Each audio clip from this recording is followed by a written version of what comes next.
সুস্থ হতেই গীতার নাম ধরে ডাকতে শুরু করলো স্বস্তিক। সম্পূর্ণ জানতে ভিডিওটিতে একটি লাইক করে প্রথম থেকেই দেখতে থাকো।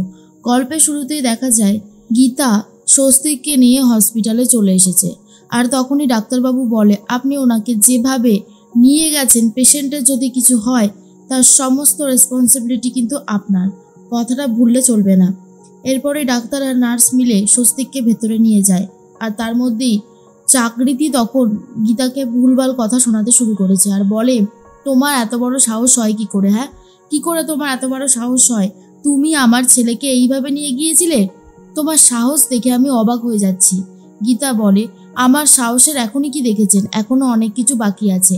আর আমাকে এই যে প্রশ্নগুলো করছেন সেগুলো অগ্নিজিৎ মুখার্জিকে করতে পারবেন তো?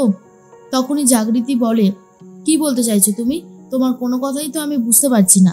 গীতা বলে, বুঝতে পারছেন না নাকি বুঝতে চাইছেন না, কোনটা?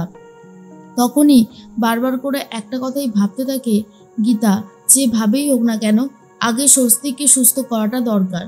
এর মধ্যে জাগৃতি বলে, আমার ছেলেকে তুমি কেন কোর্টে নিয়ে গিয়েছিলে? কেন ওকে সমস্ত প্রশ্ন জিজ্ঞেস করছিলে বলো, কেন? গীতা বলে, কারণ আপনার বড় ছেলে সাত্বিক মুখার্জি আর আমাকে নির্দোষ প্রমাণিত করতে গেলে আমাকে ওনাকে নিয়ে যেতেই হতো, তাই আমি নিয়ে গেছি। আর তখন জাগৃতি বলে, ভুল করেছো তুমি, তুমি অনেক বড় ভুল করেছো। তুমি আমার ছেলেকে নিয়ে গিয়ে একদম ঠিক কাজ করোনি।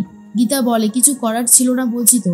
আর তাছাড়া স্বস্তিকবাবু সুস্থ আছে, ডাক্তারের চিকিৎসা পেলে আরও তাড়াতাড়ি সুস্থ হয়ে উঠবে। রাকা বলে, স্বস্তিক আমাদের বাড়ির ছেলে, ওকে নিয়ে আমরা কি করব বা ও কি করবে সেটা তোমাকে দেখতে হবে না। এর মধ্যেই অগ্নিজিৎ মুখার্জি ফোন করেছে গীতাকে।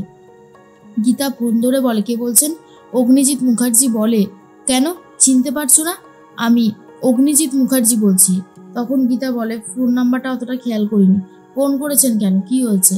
তখন অগ্নিজিৎ মুখার্জি বলে, কি ভেবেছো তুমি যে তুমি এইভাবে কেস জিতে যাবে? অ্যাকচুয়ালি তুমি কোনো কেসই জেতোনি না, তুমি প্রথমটা জিতেছো না এইটা, তোমাকে আমি জিততে দেব না। গীতা বলে, আপনার বলা হয়ে গেছে? না মানে তাহলে আমি ফোনটা রাখতাম। অগ্নিজিৎ মুখার্জি বলে, তুমি আমার সাথে গেম খেলছো গীতা। গীতা বলে, গেম তো আপনি খেলছেন। স্বস্তিক মুখার্জি অসুস্থ সেটা জানার পরেও কি করে আপনি এই কাজটা করতে পারলেন বলুন? কি করে পারলেন? কেন আপনি স্বস্তিক মুখার্জিকে প্রশ্নগুলো করছিলেন? স্বস্তিক মুখার্জি তো আপনার ছেলে হয়।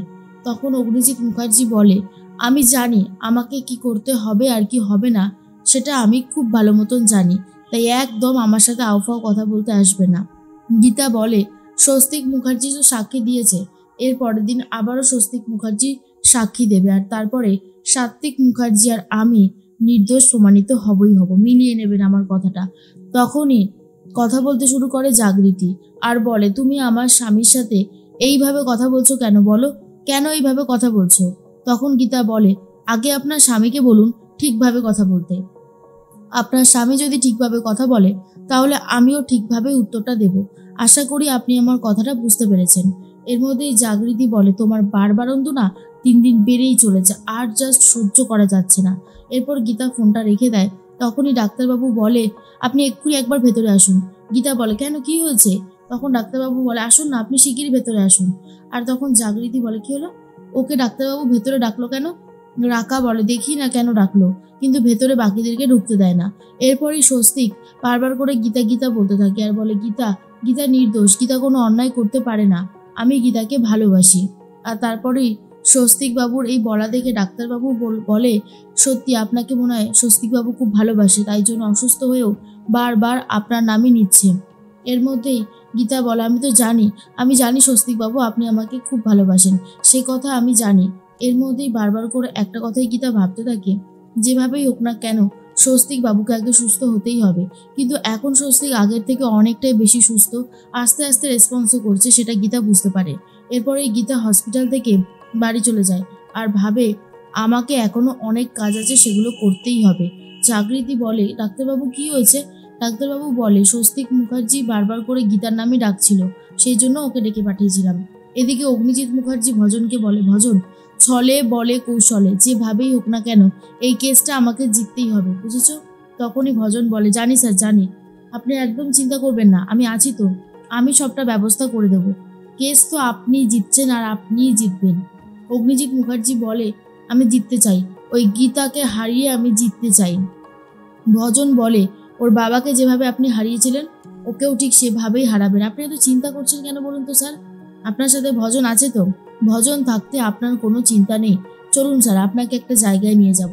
এই বলে কৃপানের কাছে নিয়ে যায়। কৃপানকে দেখে অগ্নিজিৎ মুখার্জি বলে, কি করছো তুমি? তখনই কৃপান বলে, আপনি জানেন না আমি কি করছি? জেলের ঘানি টানছি। বুঝতে পেরেছেন? জেলের ঘানি। আজ আপনার ভুলের জন্য আমার এই অবস্থা হয়েছে। অগ্নিজিৎ মুখার্জি বলে, আমার ভুলের জন্য? এসব কি বলছো? ভজন বলে, কেন, আমি কি ভুল কিছু বলেছি? আমার তো কোনোভাবেই মনে হচ্ছে না যে আমি ভুল কিছু বলেছি, বরং আমি যা বলেছি তা একদম ঠিক বলেছি।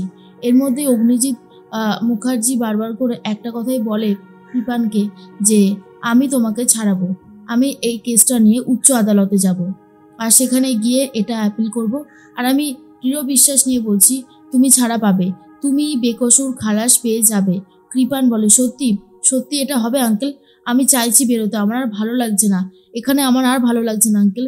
অগ্নিজিৎ মুখার্জি বলে, সে তো হবেই, তুমি এত চিন্তা করছো কেন? আমি আছি তো, কিন্তু গীতাকে শেষ করে দেওয়ার চেষ্টা করো, ওকে আর দরকার নেই। ও থেকে কি করবে এখানে?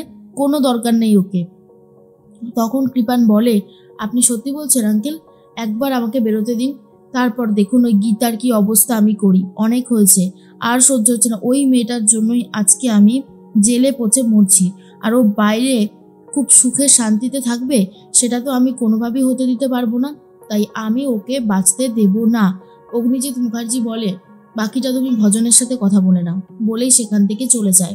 এর মধ্যেই ভজন বলে, কৃপান ভালো করে একটা কথা শোনো, গীতার সাথে কিন্তু স্বস্তিক মুখার্জি রয়েছে, আজ ব্রজবালা মুখার্জি, সাত্বিক মুখার্জি, পদ্ম, মেহেক সবাই কিন্তু গীতার সপক্ষে কথা বলবে। তাই তোমাকে যেটা করতে হবে সেটা কিন্তু অনেক ভেবে চিন্তে করতে হবে। ভুলভাল কিছু করলে কিন্তু আর কোনো জায়গা থাকবে না, আর একবার যদি তুমি আবারও অন্যায় করে ফেলো, ভগবানও তোমাকে আর জেল থেকে বার করতে পারবে না। তাই যেটাই করবে সেটা সাবধানে করবে, বুঝতে পারলে? এদিকে জাগৃতিটা তো অপেক্ষা করতে থাকে আর বলে, একবার আমার স্বস্তিকটা ঠিক হয়ে যাক, তারপরে কাব্যর সাথে ওর বিয়ের ব্যবস্থা আমি নিজে করব।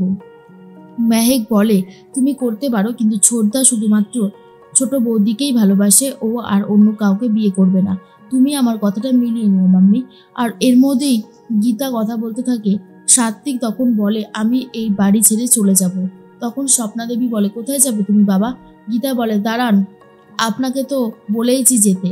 হ্যাঁ, আপনি একদম ঠিকই বুঝেছেন, আপনি যাবেন আমার দিদির কাছে, গিনি মুখার্জির কাছে, বুঝতে পেরেছেন? আর আমি স্বস্তিক বাবুকে ভালোবাসি, স্বস্তিক বাবু আমাকে পাগলের মতন ভালোবাসে, তাই আপনার আমার দিদির কাছে ফিরে যাওয়াটাই ভালো একটা লক্ষণ, বুঝেছেন তো? যান, এবারে আপনি এখান থেকে আসতে পারেন। শুনেই সাত্বিকের অবস্থা খারাপ হয়ে যায়।